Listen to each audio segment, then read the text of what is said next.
This past season was the inaugural season of the 12-team college football playoff. The question is, was it perfect? Well, no, silly. Nothing is perfect. But what were the areas they could improve on? I've made some videos mentioning some of these topics before, but I wanted to make a more detailed plan of what I would like to see the future of the college football playoff be.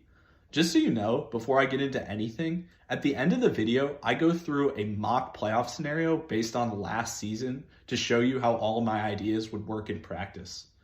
The first thing I would like to look at is which poll to consult in producing the college football playoff. I know ESPN is the company that puts on the college football playoff, so it made sense that they put together the college football playoff committee, but there are a few issues with it. The first issue is that it presents a large issue in being able to stay unbiased, as it was a property that was only created to decide the order of teams when the 4-team playoff was created, and basically is receiving funding from ESPN creating the playoff. So whether or not there is a bias, there is a potential for people to believe there is a bias for the larger programs, as that should directly allow ESPN to have more eyeballs on their playoff games and make more money. Therefore, I think the solution is to use a different poll to decide what team should be seated where. I would love the idea of the coaches poll being used, but honestly, I don't think coaches have enough time to properly look at much of what is going on around the country more than just basic box scores. They are worried about their team and their opponent next week. I think the best answer is the AP poll because of its long history, its lack of direct connection to the playoff, and its scope in terms of having people from across the country vote in it, and the number of people who vote in it. One of the things that kills me about the selection committee is the fact that they have, for some reason, 13 members. I don't think we can open the voting to the public, as then we could have an MVP scenario, but I do think that having 62 voters makes a lot more sense than 13. You should check the credentials of people in charge of the polls in either scenario, but 13 just limits the scope far too much, and debating rather than just having everyone independently vote from their homes means that people may just fall in line with the most powerful person in the room. The next topic to discuss is game location. There's been a lot of discussion about how home games went and how many games should be held at home in the postseason. I haven't enjoyed a lot of what I've been hearing on that front because people have been saying that we need multiple rounds of home games in the postseason. I disagree with the idea that we need more postseason home games because college football postseason has never been about playing the games at home venues. I think the first round is good for home games because that means 75% of the rounds will still be occurring at a neutral site. Beyond that, I think most college football fans recognize the significance of the New Year's Six, and I do as well, which is why I believe it makes sense to have the New Year's Six take place in the second and third round of the playoffs as the 6 games total.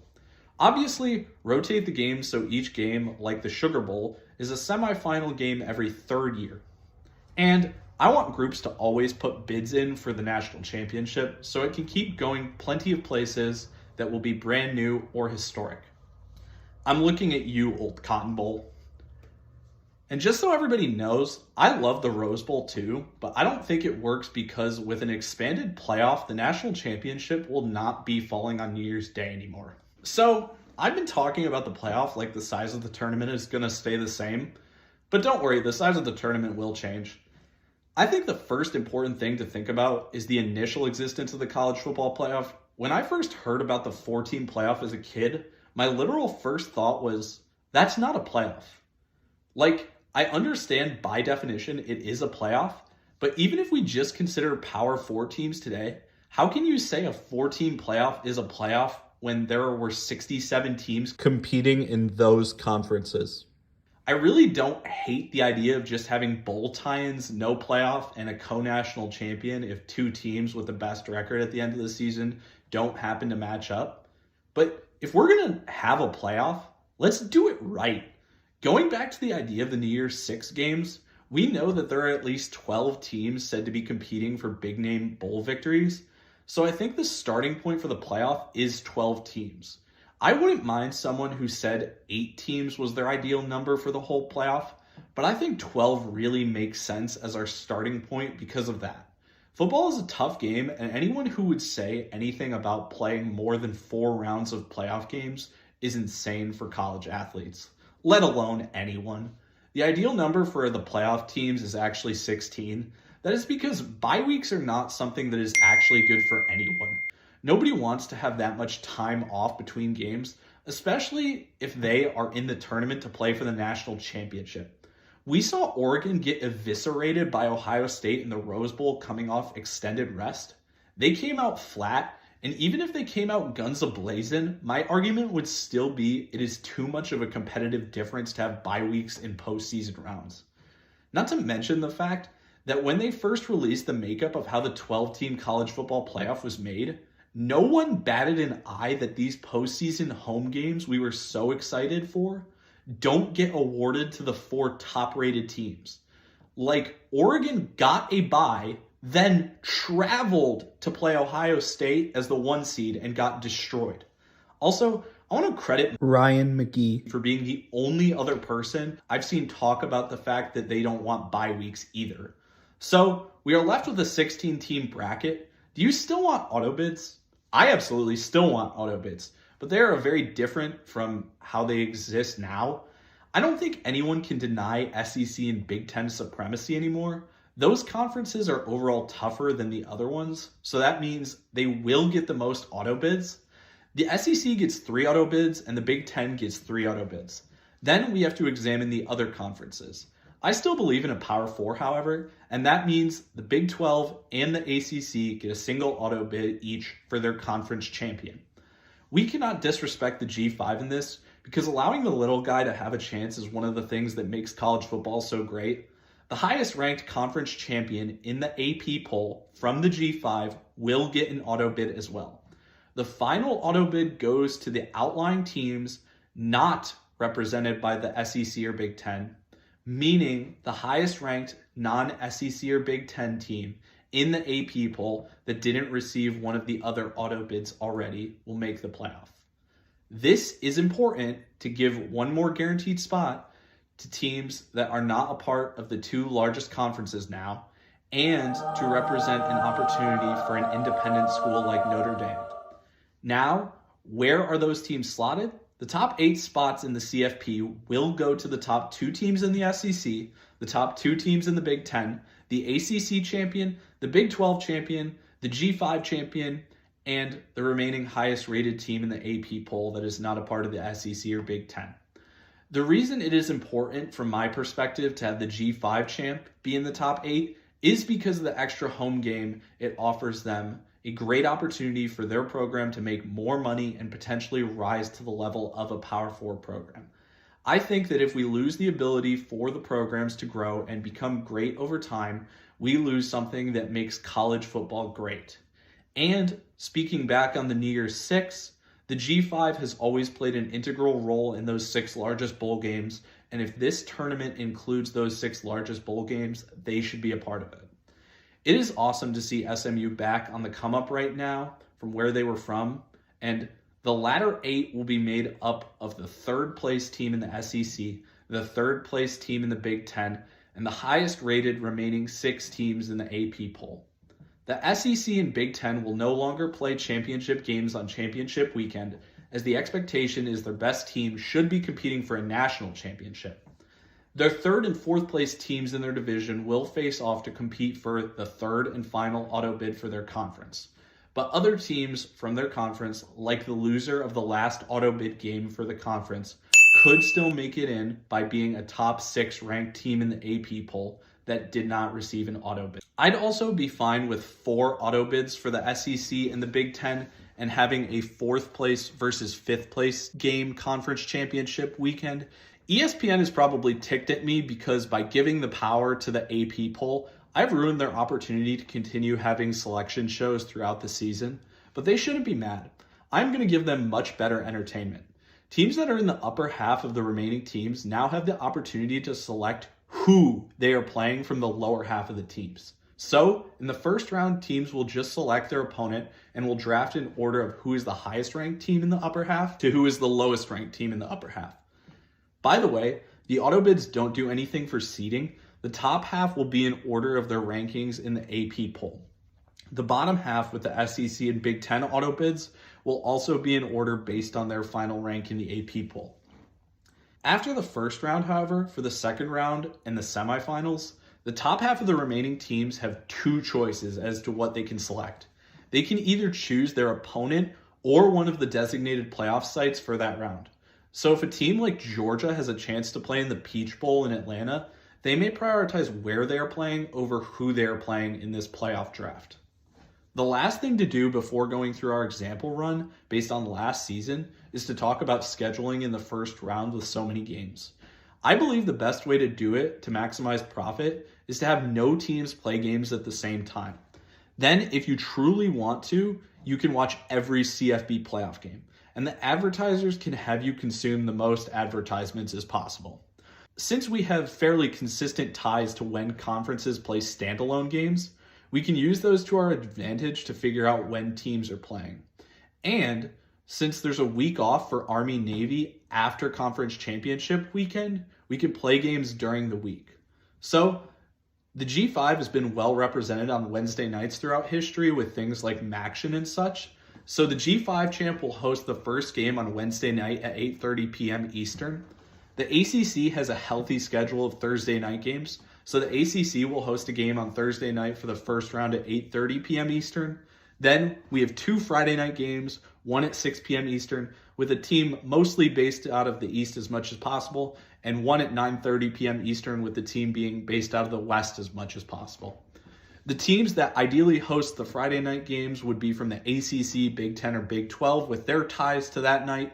Then on Saturdays, we'd kick off at 11 a.m. Eastern. It's probably still the Big Ten, considering that's still relatively the big noon kickoff slot.